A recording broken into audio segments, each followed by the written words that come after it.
Mac Observer's Mac Geek Gab, episode 610 for Monday, June 20th, 2016.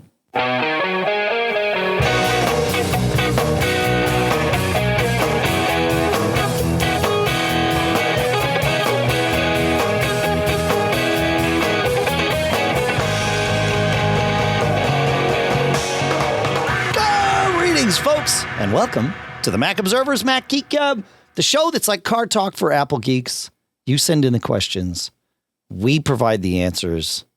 Actually, sometimes we source the answers from all of you. Really, it's just a collaboration of all of us coming together, helping each other. And the goal is learning at least 3 new things each and every time we get together. And that includes us. I want to learn stuff by doing this show too. And I do every single week. Sponsors for this episode include Otherworld Computing at macsales.com, Barebones Software at barebones.com, and Atlassian, makers of BitBucket, JIRA, Confluence, and HipChat at Atlassian.com. Here, back in Durham, New Hampshire, I'm Dave Hamilton. And here in Fairfield, Connecticut, John F. Braun. Back in Fairfield. Because the last time I saw you, John, the last time we talked in this venue, you were in Fairfield and I was in San Francisco in that apartment with the screaming fast internet access. And then we met in, I won't call it the middle because it's not. We met very, very near you, but slightly west of you in Manhattan for Pepcom. Downtown. That's right. We met 18th Street there. That's right. Yeah. My travels, my travels were crazy, but it was the plan for them to be crazy. I had about 40 minutes of buffer time in my plan, and I think I used all 42 of them. But it worked out, and I got to the Pepcom event, and then back out to Newark, where I flew home the next morning and made it to a gig that night here. But it was all good, and I'm sure we've got some stuff coming up from Pepcom. I'm going to be traveling for a couple of weeks, as I've mentioned on the show. We're doing a family European vacation for a couple of weeks, hitting London, Paris, and Barcelona. So we will be pre-recording at least one episode for while I'm away. And I think we'll make that a cool stuff found / tips episode that we'll do. So that, I don't know, we'll see how it all goes. It's, but I think that's like end of next week. We gotta do those. So anyway. Well, that's great because, so we went to Pepcom, and then this week, Dave, I'm going to what they call CE Week, which is a slightly larger event in the same place in Manhattan. Got it. So between that and things that I have on deck and all that, I think we're going to have a big old basket of cool stuff found. We already have a big old basket of cool stuff found. I feel like we could do probably 3. I intentionally started, we were doing them at the beginning of episodes, and we will resume that. But when I realized we were going to have to do some, pre-recording for while I was away, I figured cool stuff found is sort of a good thing because it's not timely for the most part. And so I started holding those back, and I think I started a little early, but we'll see how it goes. All right, we've got lots to go through today. So let's start with Scott, and we'll see where that brings us. And so Scott, nope, wrong thing, guys. I'm talking to myself here, of course. Scott writes, Dave and John, I will be at a crossroads in a few months after the announcements of last week at WWDC. 2 of my Macs and most of the iPads in our house will no longer be able to have the latest OS. My main Mac is an early 2009 24-inch iMac, and this is not on the Mac OS Sierra supported list. My choices are obvious. I can keep things the way they are or buy a replacement. My concern with not replacing the iMac is that I will have lost touch with Apple's current support of older OS versions. Can I expect them to do security updates for a while, or will El Capitan be frozen? I'm a firm believer about updates, if for no other reason than to have the latest security patches. After all, I don't want to get caught. Yeah, I am in a similar scenario here. I am running at the house in terms of Macs. I think we have 4 Macs in the house, 2 laptops and 2 desktops. that are either from 2007 or 2008 and are running El Capitan with SSDs just fine. In fact, I'm still amazed at how speedy a Core 2 Duo 20-inch iMac from 2007 is with an SSD in it with El Capitan. It's just awesome. But for day-to-day stuff, just kind of normal web browsing and surfing and all that. But that is the last operating system it will run, right? It will not run macOS Sierra. So I'm in the same boat.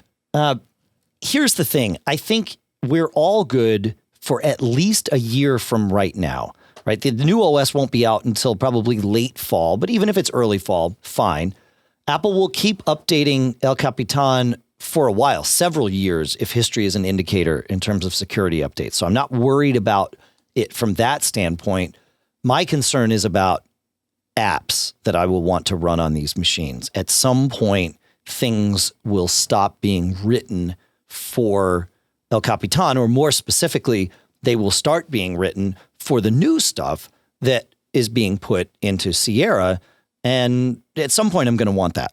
Probably, for me anyway, much sooner than Apple end of life's El Capitan in terms of security updates and all of that. So, yeah, I've been, but this is no surprise. I kind of expected it. In fact, I was pleasantly surprised when both Yosemite and El Capitan would run on these machines. But I know that I've got about, somewhere between $5,000 and $10,000 to spend on Macs over the next couple of years to get everybody in the house back up to speed. And so that's just how it's going to have to be.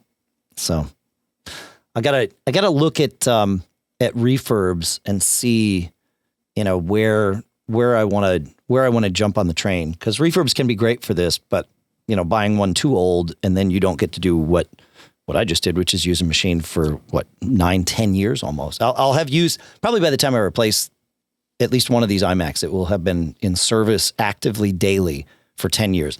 That machine owes me nothing. That's a good run, I think. Yeah. Nice. Yeah. It's kind of funny that I currently have newer equipment than you, but that you have more equipment than me. But the thing is, my oldest machine now is my 2012 MacBook Pro, which is supported. And then, sure, of course, I got the Mini here, the 2014 Mini. Yeah. Which, as a friend of mine observed, you got to get the magic screwdriver for that machine, which it's a fish shake for me. It's a TR6, and iFixit has plenty of them.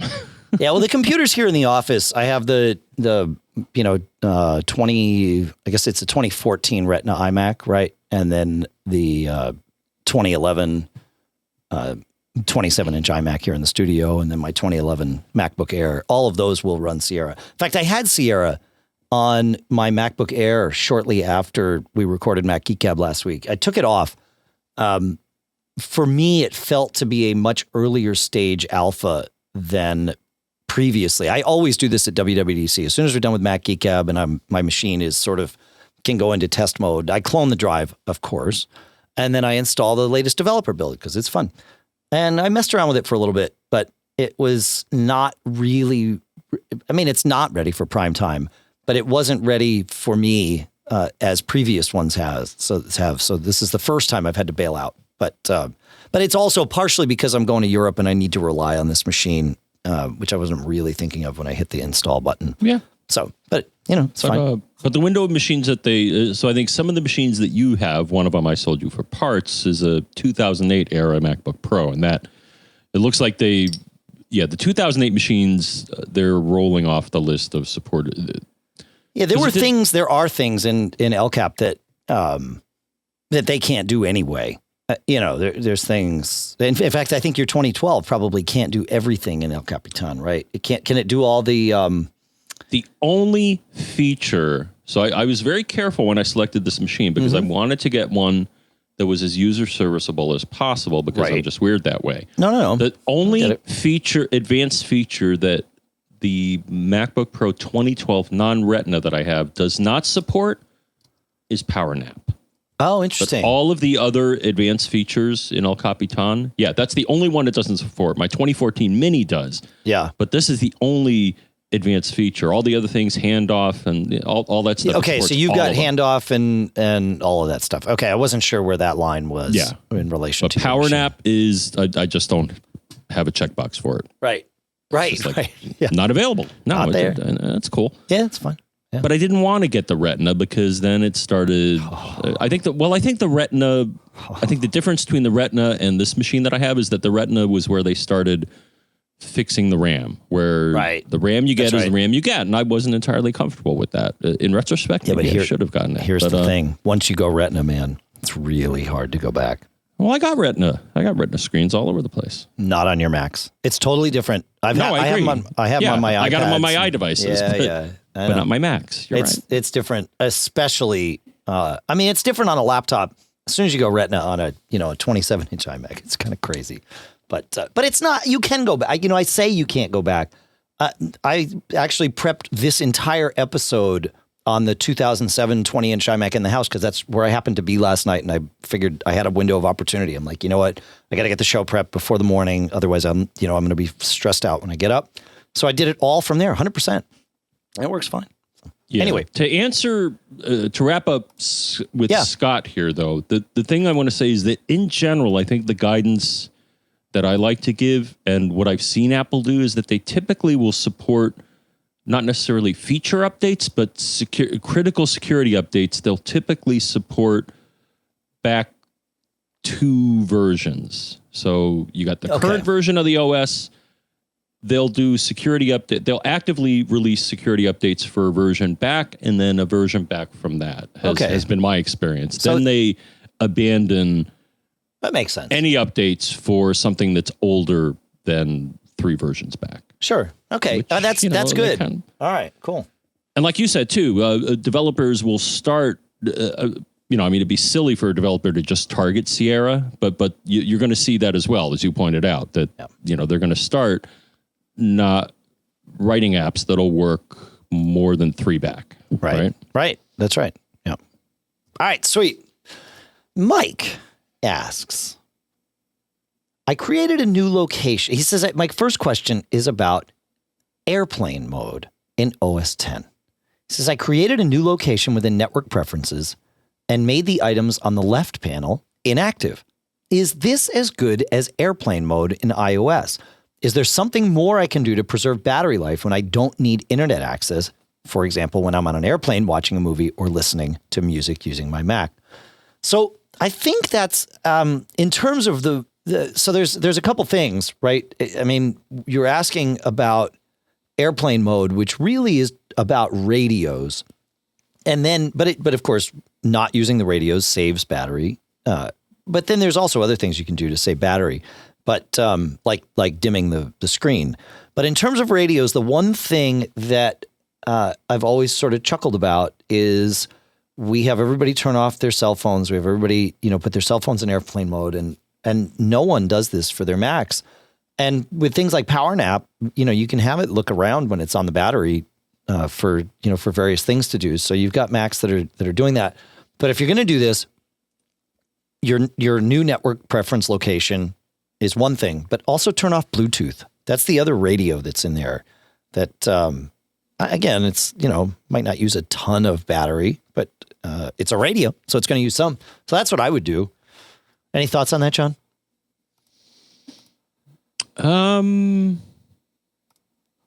think I'm with you on that. Right. Cool. The radios take energy. I would say that it's much better with the recent Macs. So the Bluetooth 4 supports something called low energy, which means so you're going to see less of an impact with Bluetooth on the newer machines. But if you don't need a radio, you don't need a radio.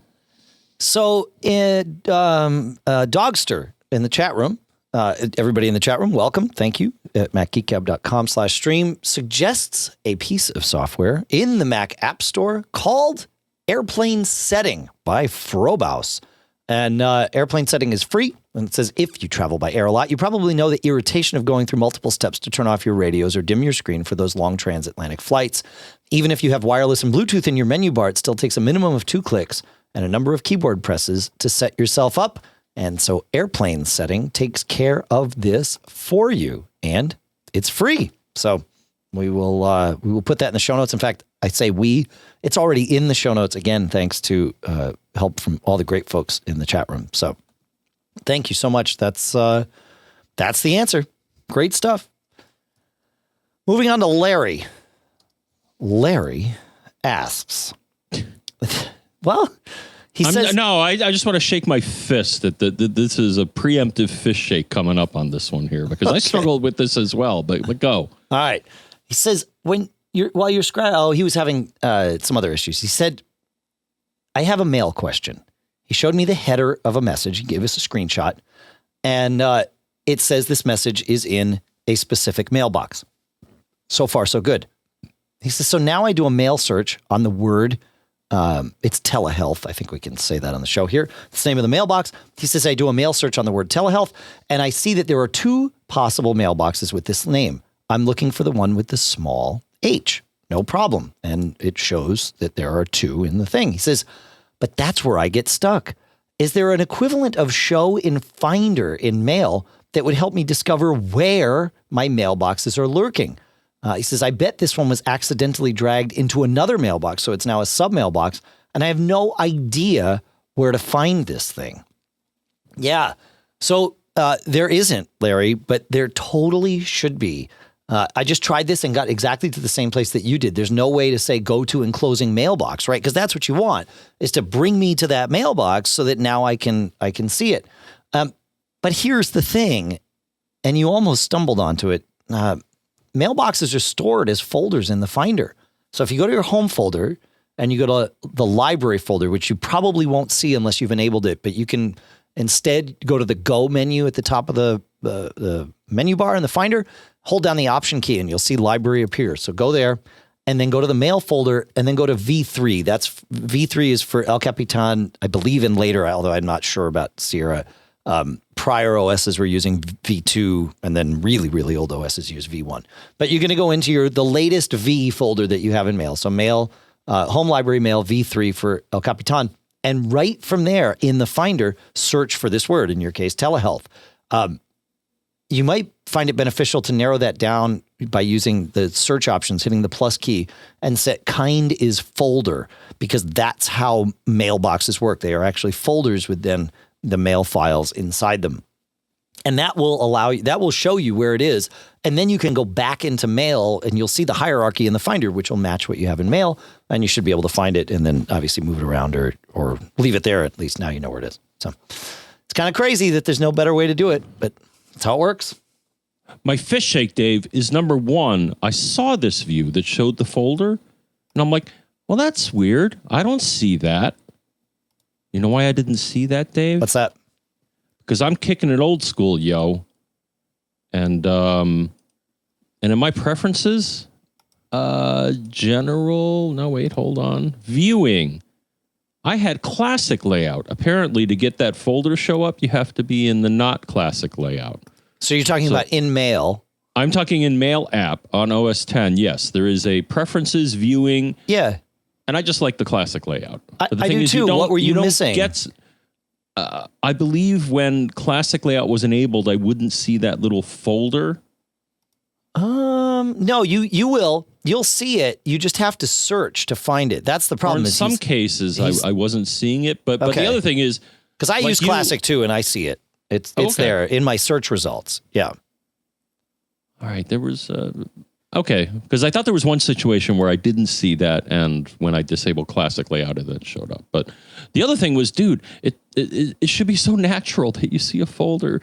I mean, I was clicking on it, and I'm like, why am I not getting show in Finder?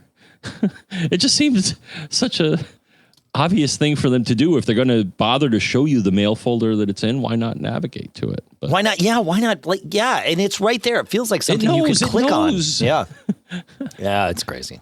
Maybe in the next version of Mail they'll fix that or enhance it. Yeah, yeah.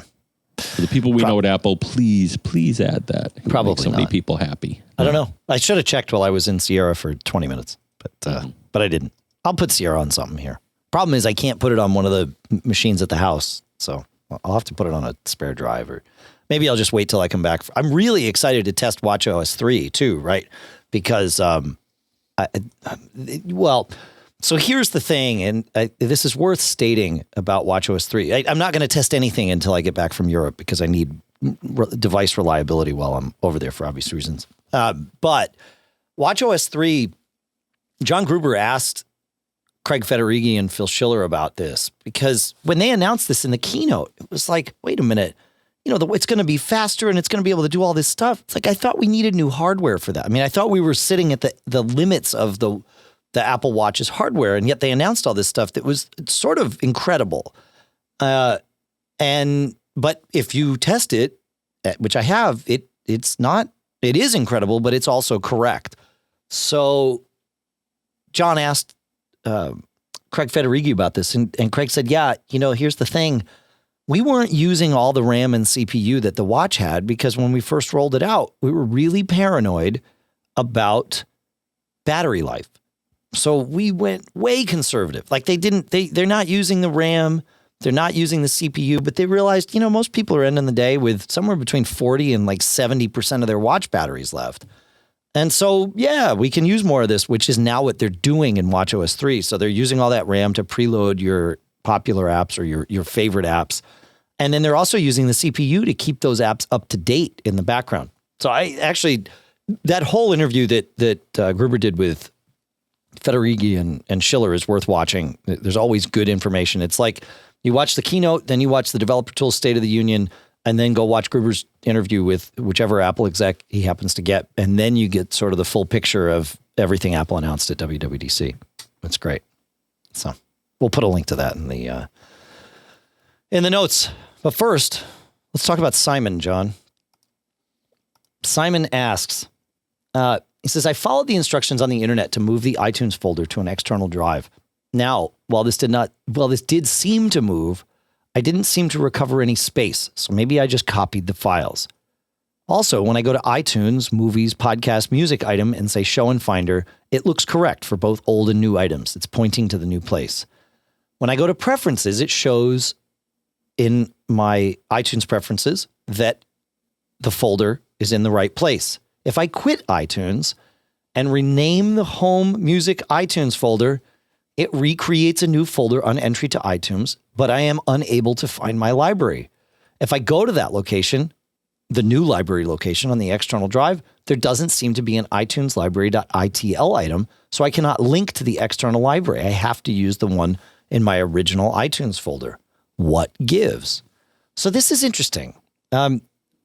A couple of things. Number one, when you tell iTunes to move the library and consolidate everything, you are right. It copies the files to the new library, the music store location. Not music store, but I'm going to pull it up here because I want to make sure I use all the right words.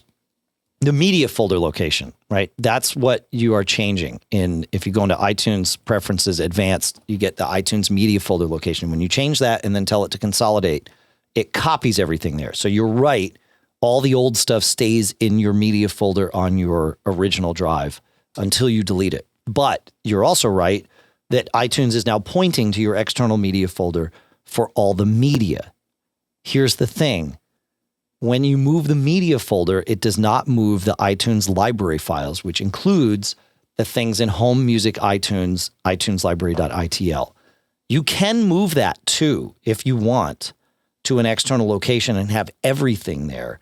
And there might be reasons you want to do that, but the iTunes prescribed way of doing it does not involve that file moving. So you will always have the iTunes library.itl and other associated files in your Home Music iTunes folder.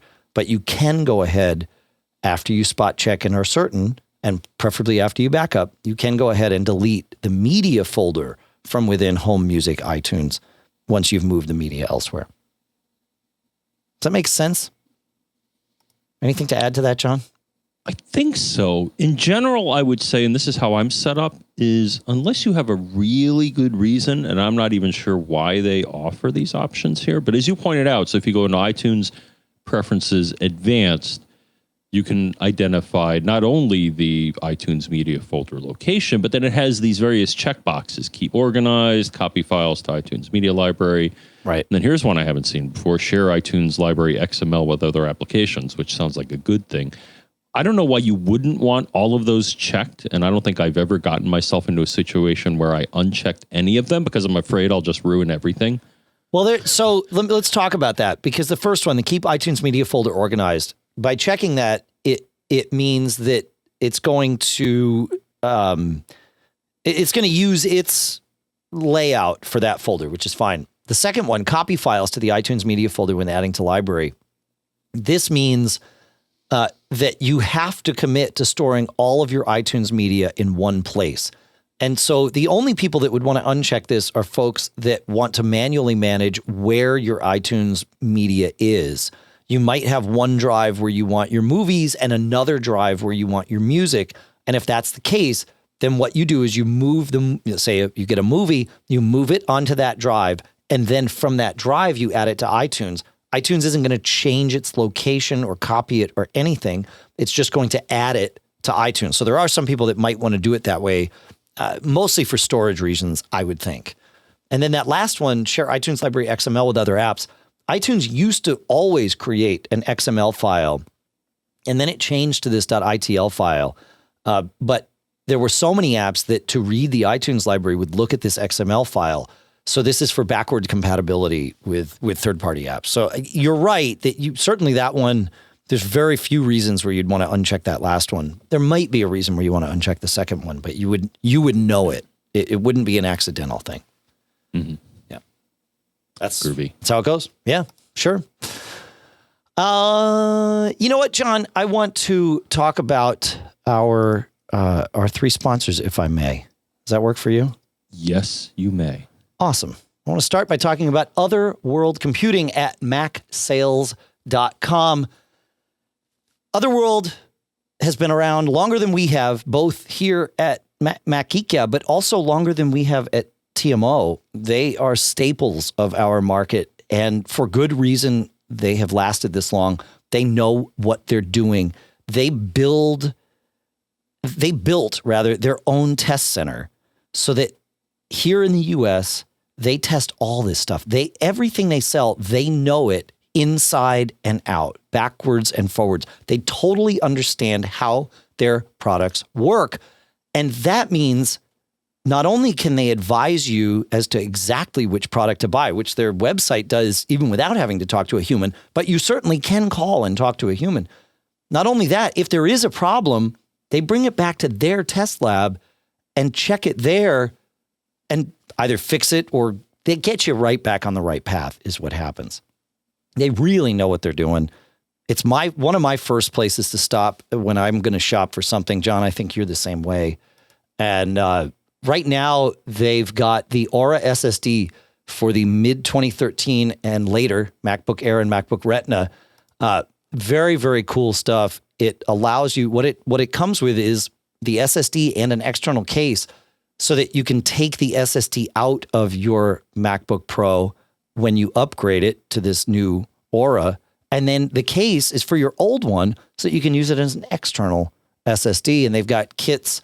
They've got kits at 480 gigs and 1 terabyte. Prices are, they know what they're doing. They send you the tools with the kit. So you can get the whole kit. The 480 kit is $399. The 1 terabyte kit is $649. You got to check them out. macsales.com. That's Otherworld Computing. Our sincere thanks to Otherworld Computing for sponsoring this episode. Another company, John, that's been in the Mac market for a really long time, longer than we have. I don't know which one's been in the market longer, but they all beat us, is Barebones, or Barebones Software, I should say, at barebones.com. These are the makers of BBEdit. Again, a piece of software that's older than our companies are here. Crazy stuff. They know how to make it easy to edit text and really powerful. Doesn't matter whether you're just editing simple text or you want to do, C+ or Java, HTML. It doesn't matter. It figures out what language you're in, gives you some soft visual cues by using colors, but not in a grading way. They've figured out exactly how to make things offset from one another without burning your eyes. And it's awesome. And the cool thing is it's not changing the file at all. It's just doing this on the fly just for your visual aid. The files that are saved are text files. On top of that, BBEdit has all these great little tools for manipulating text. I use it all the time. In fact, I'll use it for the timestamps for this show just to clean those up. I put them in. I know that the file that I'm going to get out of it is text and text alone. It's not going to have any funny characters in it. I can count words automatically. It shows me how many words, how many lines, and how many characters are in any file. You can do finds. This gets really cool. Across multiple files. You can point a folder at it and have it search in that folder for everything.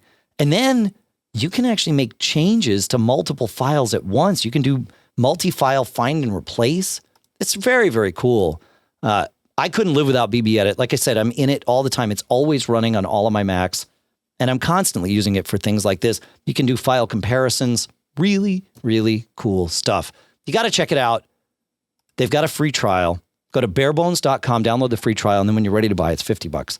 Short money for a piece of software that is going to help you every day. If you do anything with text, whether or not you're a programmer, you owe it to yourself to check it out.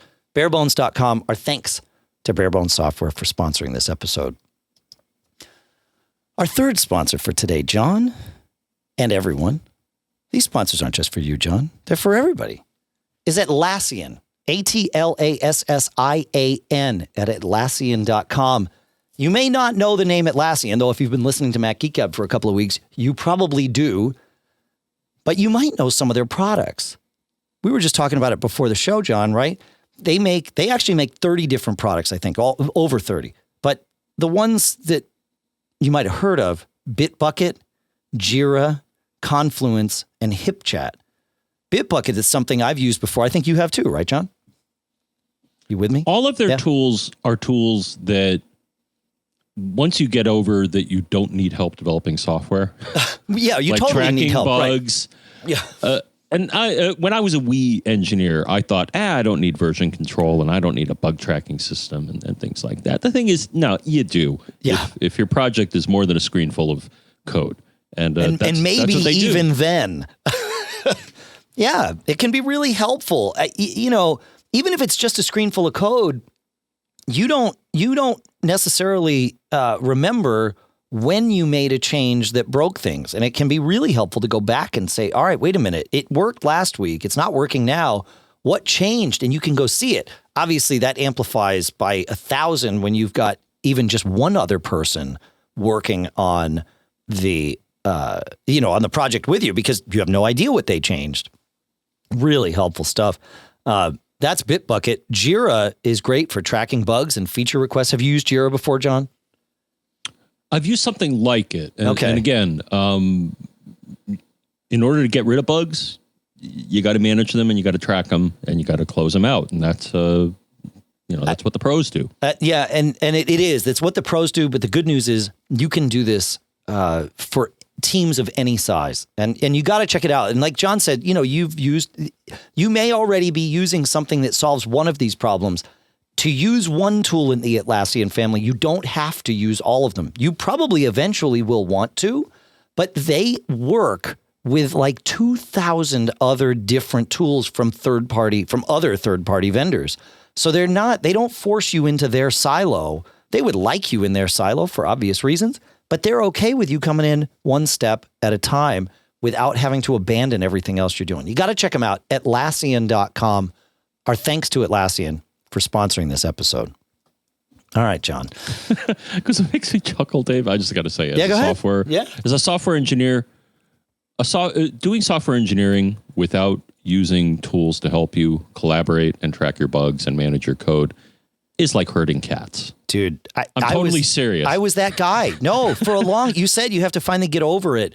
I mean, it was Stephen Swift. So, I mean, once I finally started hiring programmers here at TMO, kind of in the TMO Backbeat family, I started getting pushed down this path, but Stephen Swift didn't push me hard enough. We set up a development environment, which was better than me just testing changes live, by FTPing code changes up to the live site. But we did that for a long time, and I still sometimes do it, much to Adam's dismay. And then when Stephen moved on and we brought Adam in, he added a whole, we started using version control, and I mean, it's like it changes everything. It's so much better. It's crazy. Yeah, not to use it. All right. Moving on, right? Let's go to David here. You want to take us to David, John? I'll take us to David. Sweet. It's probably not good news, but it never is. Well, it could be good news. Yeah. I'm actually unclear on the and I would like your input, my friend. But sure. So David writes in and says, "Hello. I just recently purchased a Mac Mini refurb. Awesome. Okay, great thinking. Because I love mine. I'm converting from a PC to a Mac Mini. I have kept the old hard drive from the PC unit. When doing a backup of my iPhone to iTunes on the PC unit, at some point I encrypted the backup. As things have it, somehow I did not get the password written down that I used for encrypting the iPhone backup. Is there any way to recover that password or third-party program to get at that password on the old PC hard drive?" All right. So the one thing, so he did mention a PC here. So initially I kind of glazed over that. But then I got back to reality here. So the thing is, you should be able to migrate. Apple does have a Windows migration tool, so you should be able to migrate a lot of things, I think, including your iTunes and backups and things like that. You should be able to migrate those over to the Mac using their tool, right? Yeah. Okay. Just want to make sure you're with me on that. Initially, I thought it was a Mac question, but then I saw he mentioned PC. All right. So once you've migrated things over, my first thought, and I found an article referring to this here, is that there may be. So if you're looking for a password, at least once you're on the Mac platform here, the only place you may find that is in what they call keychain access. So Apple has a keychain access program, and it stores a lot of it's actually kind of a dumping ground for all sorts of things. So it stores certificates. It can store passwords that are used to log into various things.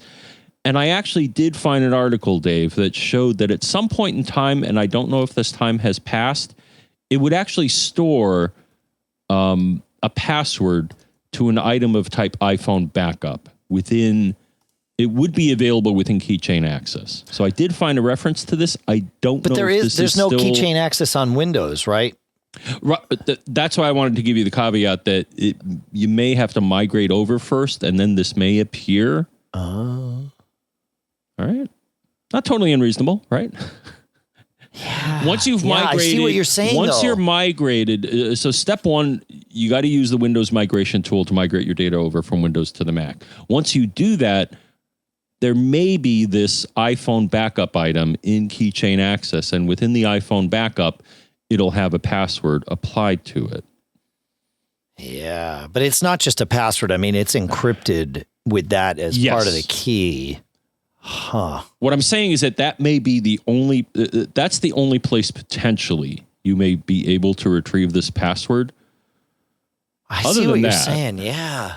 All right.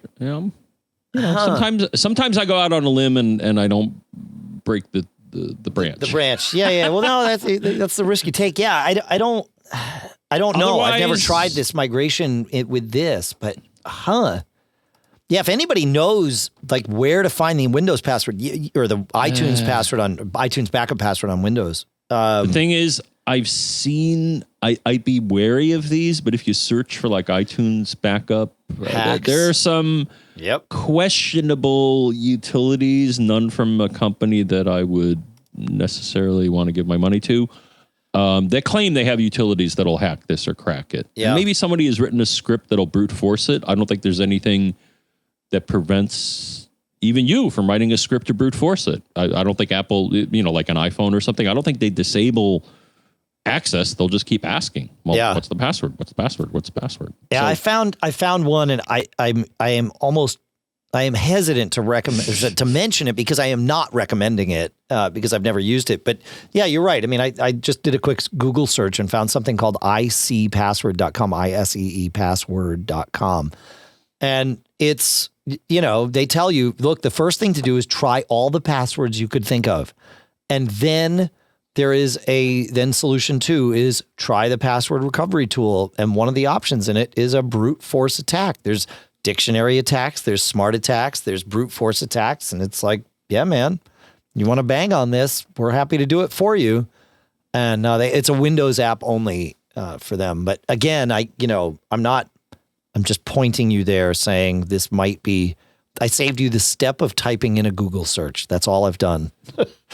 Yeah. Right. The thing is, Apple's official word on this. So Apple has a handy dandy support article called About Encrypted Backups in iTunes. And this is why I'm saying we're probably going to be giving you bad news, because they have something that they're pretty clear in the statement, but let me read it anyways. It's very short.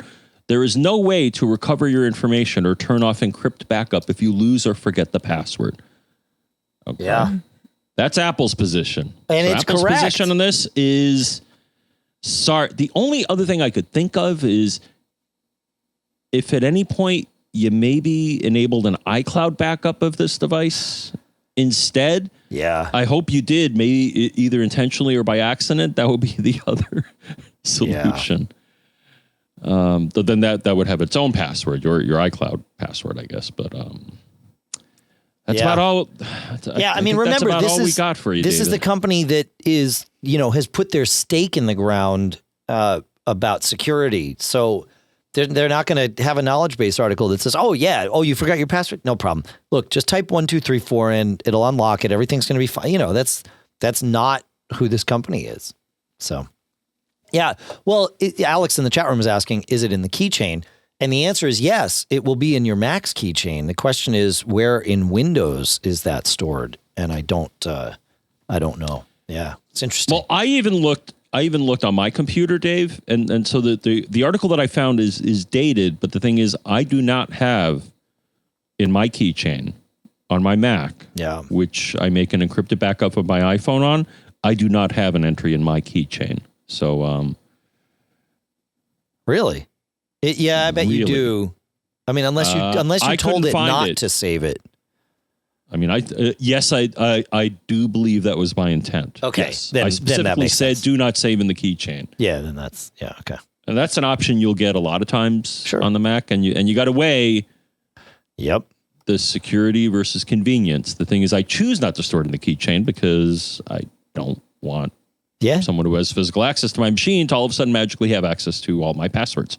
All right, let's move to Chris, because it's a similar topic. And Chris asks, he says, I've got an interesting problem that I've come across that I thought I'd run past you guys. I have a friend with a 128 gig iPhone 6 that absolutely refuses to back up. After approximately 4 hours of attempting to back up, the backup fails by saying iTunes could not back up the iPhone, named iPhone, because the iPhone disconnected.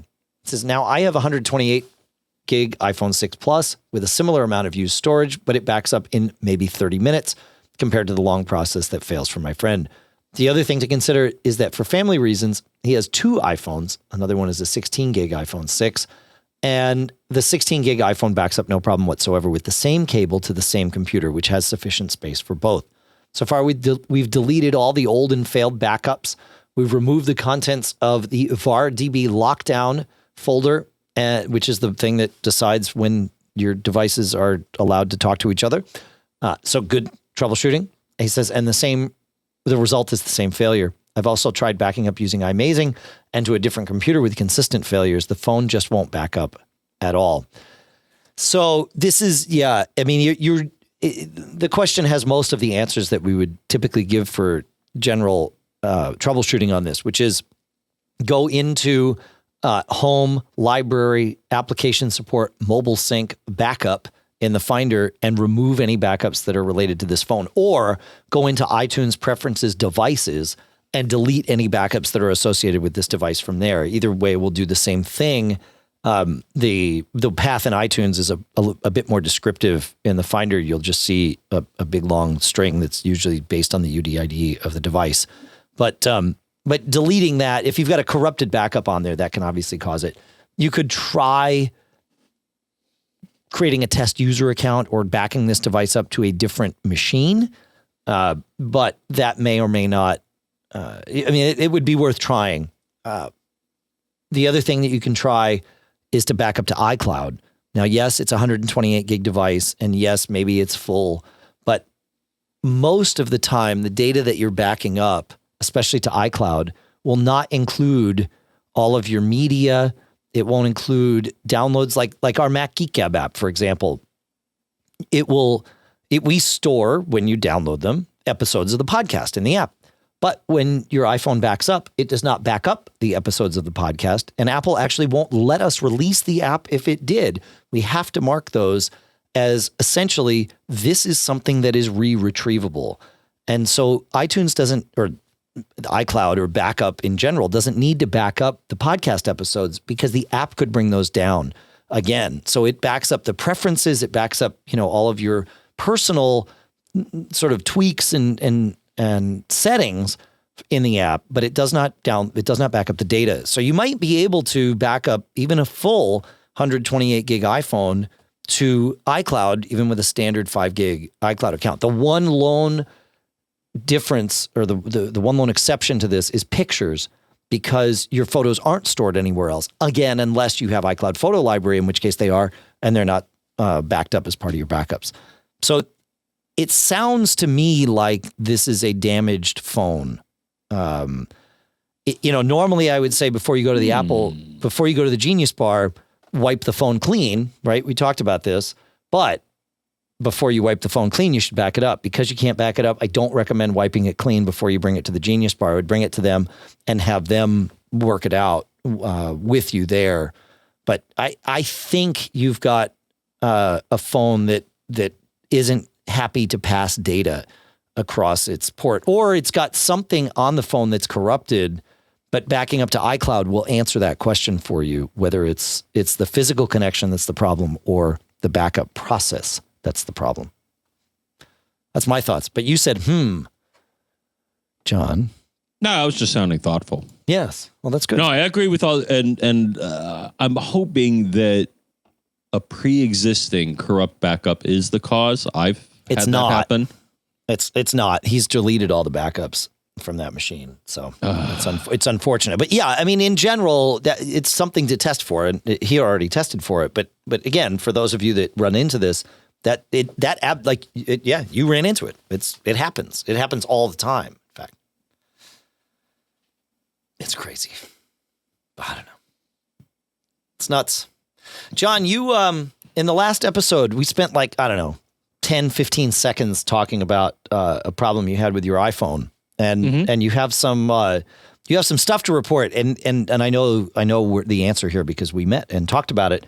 But so I'll let you report your findings on your iPhone, and then I think there's a good lesson for all of us to learn, or at least remember from this. But yeah, to set it up, it's that you had your iPhone and your iPad both failed in the same way, and that they would no longer charge. And the question that we left with last time was it an app, or was it your car charger was the most suspect of the chargers that this device had been used with? And you can listen to the last episode if you want to hear exactly how we got to that point. But you know the answer.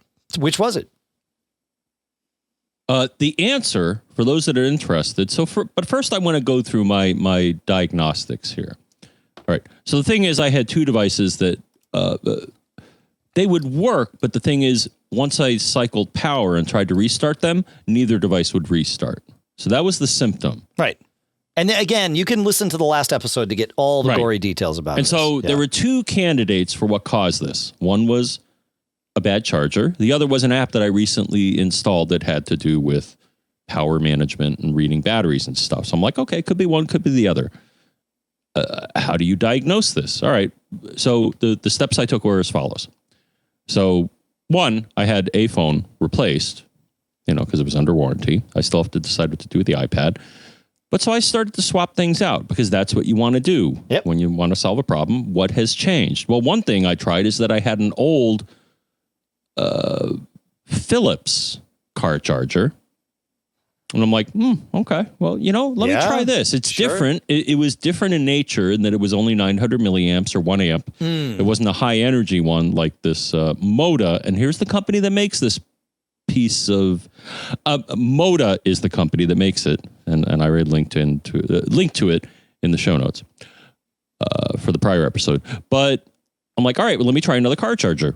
Other car charger work with the replaced phone. I'm like, okay, so it's not my car's electrical system. It's not the car, right? Yeah, exactly. So the car is in all likelihood putting out 12 volts at whatever amperage. I think typically most cars, the lighter socket is fused for 5 or 10 amps. So I'm like, okay, I trust that that's working, and all the car electronics still work. So I'm like, okay, it's not the car. Then I replaced the charger. I'm like, okay, well, ruled that out. Then I was like, you know what? I'm going to buy one of these, handy dandy little, USB current voltage meters and see if the readings are off. But to prepare for that, what I did, Dave, is I actually put this Moda charger, remember the name of this company, folks, and I tried to charge a battery pack that I had using a micro USB cable. The thing is, I plugged that in and the light went on the battery pack. So I thought, well, that seems to be working. It seems to be charging it and interfacing it to it. Yeah.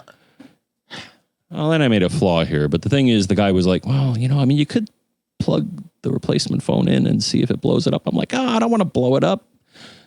But because I thought the charger was still okay because it appeared to work with something else, I plugged in the replacement phone. Boom. Womp, womp, womp. Well, that pretty much answered the question. Well, it's the charger. Yep. So fortunately, I got yet another phone. So you're on your fourth iPhone? No, third. Third. Oh, that's right. Yeah, your third iPhone 6S. Yeah. So okay. So this is. But then it ruled out, and then what I did is I went online to get some more information about this charger, because as I mentioned, it was working for 2 years. I bought it in 2014. It was through a Groupon deal, but it's a name brand. Remember, I may mention the name of the company. The thing is, when I went to the Amazon page for this product, Dave, let's say that I added to the 1-star reviews to compliment all of the other people that said, yes, this blew up my iDevice. So there's a couple lessons here. Yeah. I mean, the thing is that I agree with you, and you made this point, and sometimes you're right and sometimes I'm wrong. But the thing is, for a piece of software to cause this damage is incredibly unlikely, all the protections that Apple puts in there. I won't say it's impossible, because support me on my conspiracy theories, and like I said, I have seen software disable devices. But in this case, firmware, sure. Third-party software, you're right. I mean, I would say it's impossible, but if you want to leave room for the anomaly, then sure. The 0.01%. Yeah. All I'll say is that what led me to believe that it could have been an app is the app was pulled. The thing is, subsequently, the app has reappeared. So it wasn't an app that somehow did some wacky thing here. Right. No, Apple has, and I actually looked to this, so I don't want to frighten people. Apps, for the most part, Apple vets them, and they do. But there have been apps pulled in the past, mostly because they were doing sneaky things behind the scenes, like sending user data when they shouldn't have been. Right. And Apple found out about it, so they've gotten much better at vetting apps that do anything. The thing to remember, though, is that it's one thing to give an app, say, access to your contacts database, and then that app starts, shoveling your contacts data up to the cloud, and Apple would stop that. That's absolutely possible, and Apple works to keep that from happening. But no app will ever that sold through the Mac App Store will ever run as root. And the only way that an app would be able to talk to the hardware in a way that it could actually render it useless would be to run as root. And that's simply not there's no way that could happen with an app that you get from the Mac App Store with the way the sandboxing is. But there's a bigger troubleshooting lesson to learn here, and it's one I've relayed my stories about this too. But it's coming up with a diagnosis when you have a fixed amount of information, and then later needing to abandon that diagnosis when you have more information, right? So in this case, you jumped to the conclusion, which you have to at some point. You can't wait until you have every stitch of information to come up with a diagnosis and then act on it. And you jumped to the conclusion that it was this app. And then as you sort of proceeded down the path, you found out more information. It was time to pull your stake out of the ground and say, man, it's something else. And the way I always relayed this was the hard lesson that I learned. When I was doing computer consulting, I would get in the car and we had somebody else in the office. Actually, we had a team of people in the office that were answering the phone, and somebody would describe their problem to these folks in the office. These folks in the office weren't necessarily technicians. And then they would write down, maybe 20 words, if that, about the problem. But more often than not, it was like 10 words. And so I would get the person's address and these 10 words about the problem, and I'd start driving. And in the car, I would start solving the problem in my head, whether I wanted to or not. And I would get there with a prejudice about what to do. Now, that prejudice was born out of wanting to be efficient, but it almost always backfired. And I would get an hour and a half into the call and suddenly realize, okay, wait a minute, this is not what I thought. I gotta stop chasing this particular thing that I was so committed to and look at the information I have now and pick a new path. What path, if you got to start here, which guess what, you do, what path would you pick? Would it be that one? No. And so I stopped reading the description of the problems, and my solutions got faster, a lot faster. And I didn't spin my wheels with these preconceptions of, what it was. So but it's always going to happen where you have to start solving at some point as opposed to just researching. And when you start solving, you might find something out that tells you, no, you know what? It's something else. And it's a good thing to remember when troubleshooting. And that's why I'm glad we kind of went through all this. So yeah, it's just stuff. The final thing, and I relayed this to you, but the thing is, I just found it so unlikely that it could be a piece of hardware, because there is a chip, if anybody's done any sort of electronics work, called the 7805. It's a well-known part, and its purpose in life is to convert 12 volts to 5 volts. And this chip has all sorts of thermal and overcurrent and overvoltage protections. I'm going to assume that these guys that made this adapter were not using that chip, or it was just a poor design, because a piece of hardware shouldn't, that's meant to power something, shouldn't, output more current or voltage than it's rated for. It should shut down. It should turn itself off. Things malfunction. But it's hard I'm totally with you. It's hard to stop and just say it's hardware. It's because we see so much weird software stuff. But I saw this too. I think our friend Allison out in California, at one point, their power company was having wacky things happening, and they were seeing crazy voltages that wasn't 120 coming out. And I'm like, well, how is that possible? Well, it's possible. It's possible. That's right. Yeah. It's just I would expect a circuit like that that's why you have fuses. If something's overcurrent, it blows the fuse. It doesn't damage. My guess the rest is of the system. Your motor folks don't have a fuse in there. So. Well, I'm going to crack it open now that I know it. I want to see exactly what. I don't know if it's a bad solder joint or just a faulty component or who knows. But yeah, it's coming open, because now I got to figure out what they did wrong.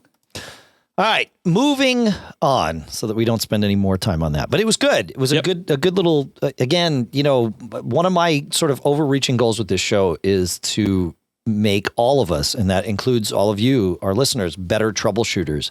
And stories like this, show that A, there's a big lesson to learn, and B, none of us are immune to this. I still do, find out, it's like, crap, I wasted so much time doing that one thing, and it was a waste of time. Well, it happens. The hard part, if you're a consultant, and I know there's a lot of you out there, is convincing the client that the time you wasted, because in the end, it's wasted time, it could be looked at that way, is billable time. And the way I always solved for that was to explain everything I was doing while I was doing it, unless they told me to stop talking. And as you can tell, that's probably a hard thing to do. So I probably didn't stop talking anyway. But that would make, A, it would make the time more valuable. But B, sometimes the client would say, all right, well, if what you're saying is this, don't you think that would be a better solution? It's like, yeah, you know what? You might be right. And sometimes just explaining something, even if the person that you're explaining it to doesn't understand, sometimes explaining it can help you sort of reason it out too. So anyway, Don, let's jump around a little bit here, Don, because Don has he's got an interesting question. He says, classical music, especially opera, that I rip to iTunes for playback in my car is either too loud or too soft. In other words, it has too much dynamic range. Do either of you know of an iOS music playback app or other solution that would allow me to reduce the dynamic range of my opera recordings for a more pleasant listening experience while I drive? What Don wants is an app that compresses his audio. I'm not talking about storage data compression, I'm talking about audio compression. And he explained it very, very well. You want the soft parts to be louder, and you want the loud parts to be a little softer so that the variance, the delta between the softest soft and the loudest loud is less than it currently is. And classical music is a great example of why you might need this, because it tends not to be overly compressed when it's produced. Typical rock music and pop music actually goes through quite a bit of compression so that this problem doesn't happen. But it loses some of the range. When you're in your car, you want that. Loudness is a feature that will deal with this at some level. And you can turn that on in the iPhone's EQ. It probably isn't going to help, though. There is an app, though, that should do this for you, and it's called Boom from Global Delight. It's Boom for iOS. They also make it for the Mac, and it does the same thing on both. It'll actually do lots of things. It'll create weird surround sound stuff, but it will help to limit the dynamic range. So I think Boom is what you're looking for, and we'll put a link in the show notes to the iOS version. And of course, like I said, it's from Global Delight, and they have a Mac version as well. It's really, really good stuff, and they know what they're doing, and they do it for good reason. So, any thoughts on this, John? No. Okay. You want to talk about Joseph, or are we going to skip that one today? No, we could talk about Joseph. Okay, I think it's a good general analysis. All right, which we're all into how to solve your problems. Yeah. Well, I'll give him a place to start. So here's what Joseph says. So he said, "Hi, maybe you can help me with this," and I think we may. Time machines stopped backing up to my system about 19 days ago. So it says in a message on my screen. I've been in and out of town, so somewhere it stopped. I keep seeing the wonderful message, preparing backup. After several days of seeing this message, I did a search and discovered a procedure that should have restarted the backup. And I think in general, the procedure that he found is that at some point, Time Machine will write a .in progress file. So it sounds like he tried to whack that. Okay. And it still didn't resume the backup. Then he's got a follow-up here. And he says, I think waiting several days for it while it prepares the backup is not reasonable. Yes, that is absolutely correct. And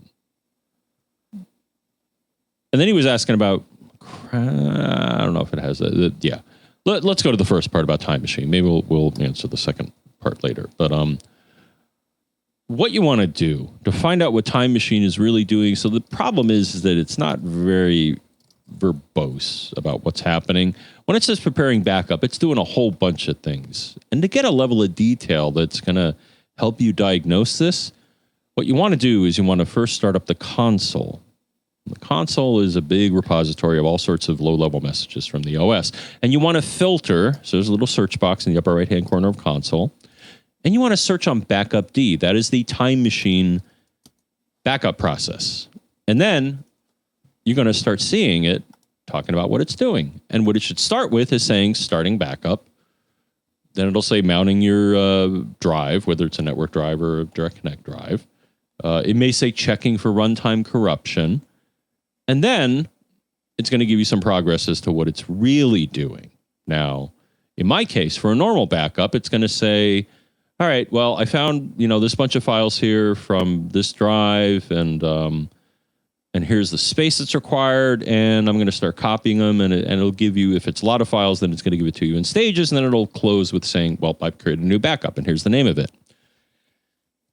What you may see if things are confused, so one thing that I have seen, Dave, especially if you're doing a new backup or if something isn't quite right on the source drive, it'll say something along the lines of like UUIDs don't match for FS events, which is the way Apple keeps track of when things in directories have changed. So it'll basically say, you know what,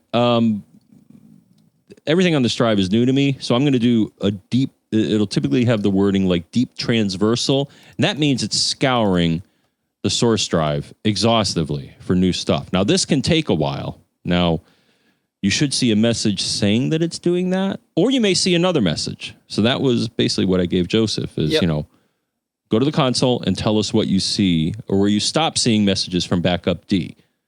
I'm hoping that it's chatty enough that it's going to tell you what its problem is, and you really have to take it from there. So that's what I got. Yeah.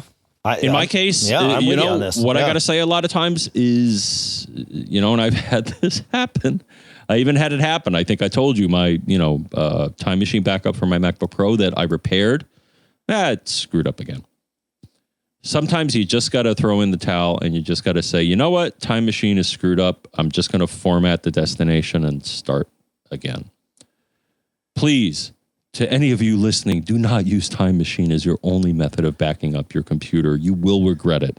I guarantee it. Well, especially if you're backing up over fragile. a just network. So fragile. Yeah. Well, and that's the beauty of the new Apple file system, right? Is Time Machine should be able to go away, or at least be changed dramatically because it's got snapshots built in and all of that stuff.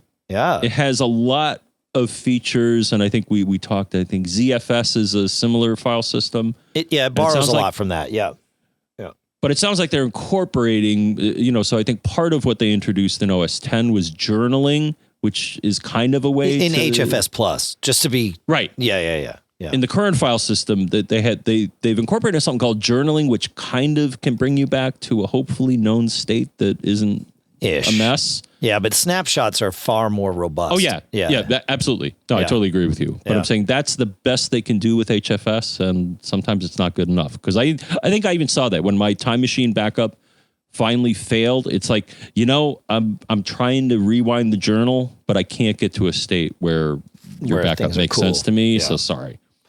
So a couple things from the chat room. One, about this question, Brian Monroe says that you can use more than one destination for Time Machine, and he recommends using both a direct connected drive, either USB or Thunderbolt or FireWire if you've got it, and then also a network destination. And if you add them both, Time Machine will mostly round robin between them or amongst them if you've got more than two. It's the network stuff where Time Machine is most unreliable. It's also the most convenient for, somebody who's got multiple machines and just wants to back everything up. But that's where it gets dicey because it adds the whole disk image thing into the mix. Whereas if you're backing up to a direct connected drive, then Time Machine does not create a disk image. It just saves to a folder, and that's a little more reliable. So thank you for that. And then rewinding one question back, Everett, Ev the Nerd, stealing a page out of my book, happily, I think it's great, writes that you can use sound check in the iPhone. So you'd go to settings, music, and then enable sound check. That will help to balance out the volume.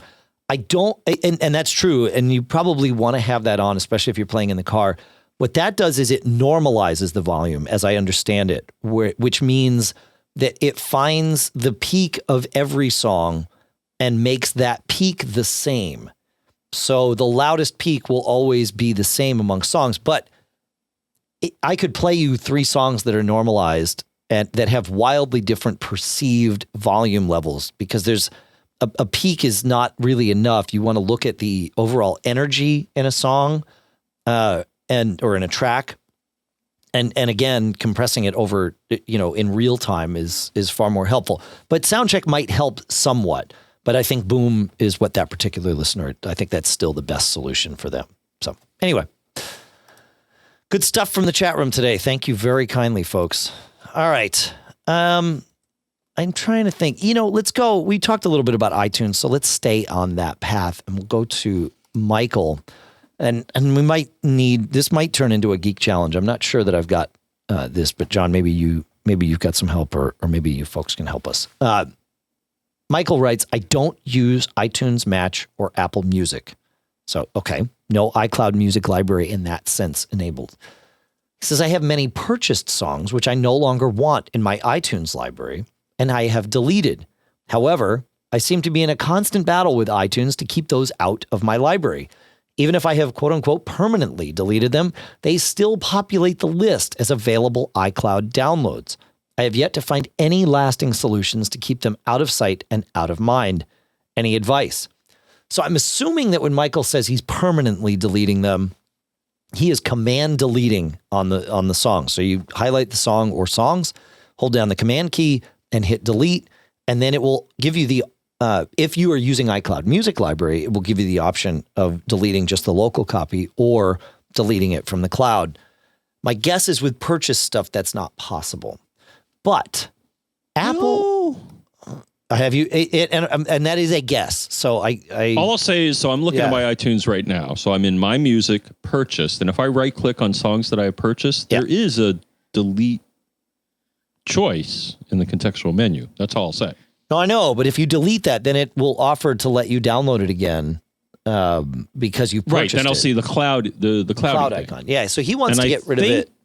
He wants to get rid of the reference, and I don't know. I think seeing it with the cloud is the best you're going to get. But I understand the issue, and the frustration.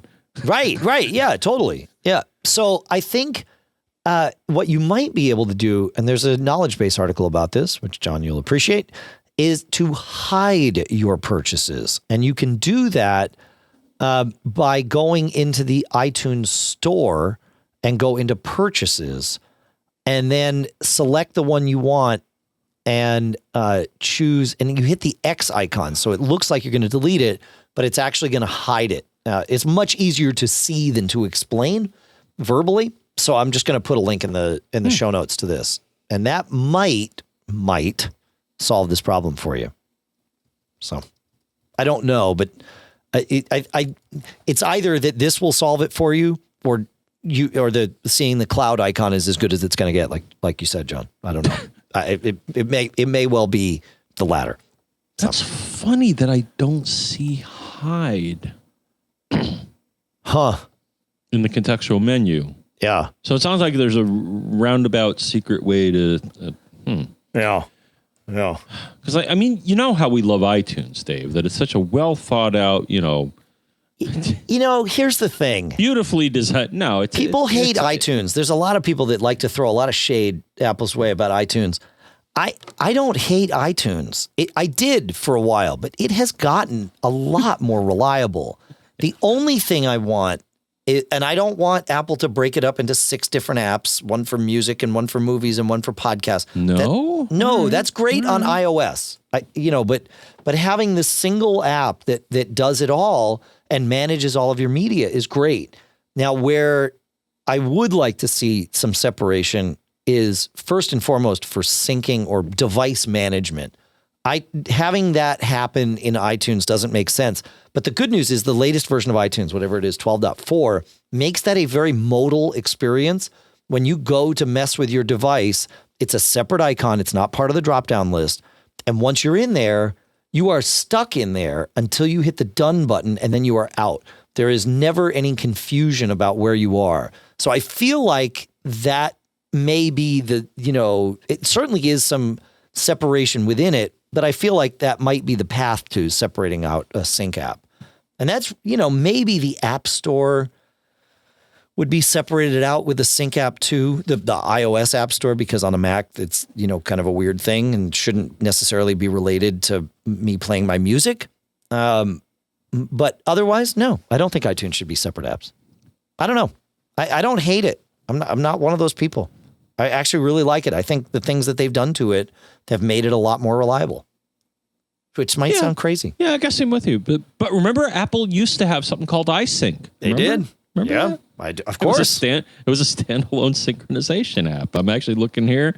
So it came out in 2003, and then sounds like they folded it along with the kitchen sink into iTunes. They did. Yeah, kind of. But they abandoned a lot of those features because iSync allowed you to sync with devices like the Palm and all these other things, right? I mean, it was a different app, but yeah, I mean, you're right. It went away. Yeah. I don't know. I think iTunes is good. Oh my gosh. It's that time, man. You know, it just seems like we just got started, Dave. We did. And then you talk some sense into me, and now we're done. 11 years later, we're done. That's right. Well, we'll never be. Well, no. We never say never. In the grand scheme of things, someday we will be done. That is true. Yes. That's and all right. of you listening, you'll all be done at some point. That's right. At least on this plane. But the material won't necessarily be done. It'll just live on, which is kind of cool. Yeah. And we may all go to exist on a different plane. Yes. I was on several planes last week, John. Same spelling, different context. That's what you know think. You know what I'm talking about. I know what you're talking about. Oh, dude, I would not want to be caught in an eternity of having to be on different planes, like airplanes. Oh. That'd be hell. Having to go through TSA every day. TSA has become a breeze for me.